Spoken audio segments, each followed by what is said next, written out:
we're just friends. Like it's like just a group of brothers. So I think how close we are is definitely the difference I've seen over the past 4 years. I mean, we're super tight knit. In college baseball today, what is the difference between a good and great team, and how are you guys more aware this year, maybe, of those intangibles and small things? Yeah, I mean, I think a lot of it's handling failure. I mean, you compare it to football or basketball. I mean, you're not playing as many games. In baseball, you play a lot of games, and you're gonna lose some. That's a part of it. But being able to like bounce back from losses, and I mean, you take my sophomore year or my freshman year, we had rough stretches where we struggled. We were lost consecutive games, and we couldn't kind of figure that out. But I think just being able to handle losses that's the biggest thing. And I think this year I think we're really mentally tough, and I think we realized that from last year. We obviously had a sour taste in our mouth at the end. We didn't like the result, and we know that it's going to happen. We know we're going to lose. It's just how do we bounce back? And I think a lot of us, older guys, we're mentally resilient. I mean, we're going to handle, all the seniors. We've been through a lot. We've been through a lot of losses, a lot of heartbreak, like in postseason. So I think that's going to fuel us, this year. How did you become mentally tougher? How do you know that you guys are? What did you do to work on that? I guess. A lot of it's like we in the classroom we talk about a lot of like how do you handle failure even in the game or in between games. So like pitch to pitch, if you say you swing a ball in the dirt or you make a bad pitch and the guy hits a home run, like how do you get back to center? How do you handle maybe bad thoughts in your mind? And then obviously how do you handle game to game? It's like we just lost really bad. Like, how do we get back on track? And I think even last year, like we lost really bad at Georgia Tech, and we kind of reset. The whole team did a reset, and then we ended up taking the series from Georgia Tech. So I think a lot of it, the training comes from upstairs in the classroom, and then just the coaching staff. Like they really harp on how mentally resilient can you be. This was the last game an example of just not bouncing back that way. Was there a little bit of soul searching after that? Honestly, I don't really know. I mean, it feels like it's forever ago, and so I think a lot of the guys, the returning guys, we've kind of forgot about it a little bit. Like we're on this season. This is we're now this is where our feet are. We're prepping for this season, and so I think that's kind of where we're at right now. If you're a South Carolina guy, is it ever weird that you look around and you're like, oh my gosh, I'm in my last year playing baseball at Clemson? Do you ever have those moments? Yeah, definitely. I mean, the guys here. I mean, some of them I've known for 4 years. And I've created great relationships with everyone here, coaching staff. So yeah, it definitely the thought comes through my head a few times. But I'm trying to be present, and obviously help this team. And it helps when all the guys are around me and they're like, hey, let's just have fun at practice today. So. Coach, Coach spoke about playing a team like Army, where one of the hardest parts or the easiest part of their day is going to a tough practice. Yeah. Playing a team like that to start the season, how do you approach that? I mean, I think it's like every other game. I mean, we try and approach the game pretty much the same that we do practice, and we almost try and practice harder than the game, so that when we do get in the game, it's almost easy, and we're kind of on autopilot. So, I mean, we're approaching them like any other opponent. We know they're tough. I mean, it's Army, but we're just kind of approaching them like any other opponent. Coach Baggage talks a lot about your work ethic. I guess if you could kind of paint a picture of kind of what that looks like, so just the weight room, getting up early. I mean, it's honestly all of it, and it's all the guys too. Like I want to help, the team, and the guys push me too. Like if it's a group of guys in there and we're hitting late at night, or we're hitting early in the morning, or we're doing extra work in the weight room, like just the group of guys we have, we all push each other, and that's the fun part is when everybody is all pushing each other, and so I think that helps me and that helps the team. So it's kind of a two birds, one stone. I guess what time do you get up every morning? Like any normal person, I'm up at 7:30. Nothing crazy, but yeah, I mean everyone has different class schedules, so yeah. Is it kind of extra reps? I mean, some guy, like I come in here and hit with some guys that are before class. I mean, it's nothing crazy, but it's nice when you have guys that have like similar schedules, and we practice in the afternoon.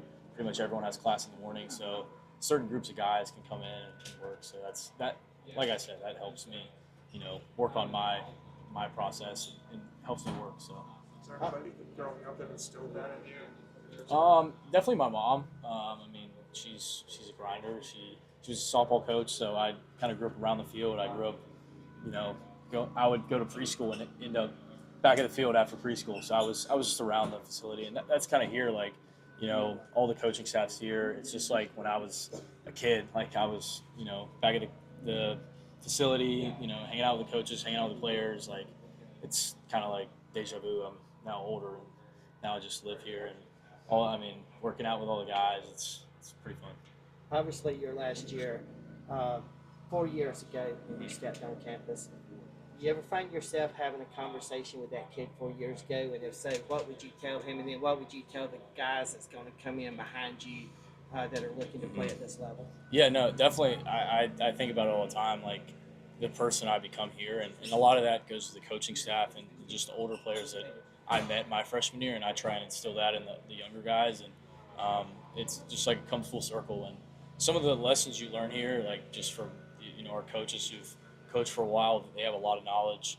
And then also the older players, guys that I played under as a freshman that are now almost big leaguers. Like you learn a lot from them, and I think about it all the time.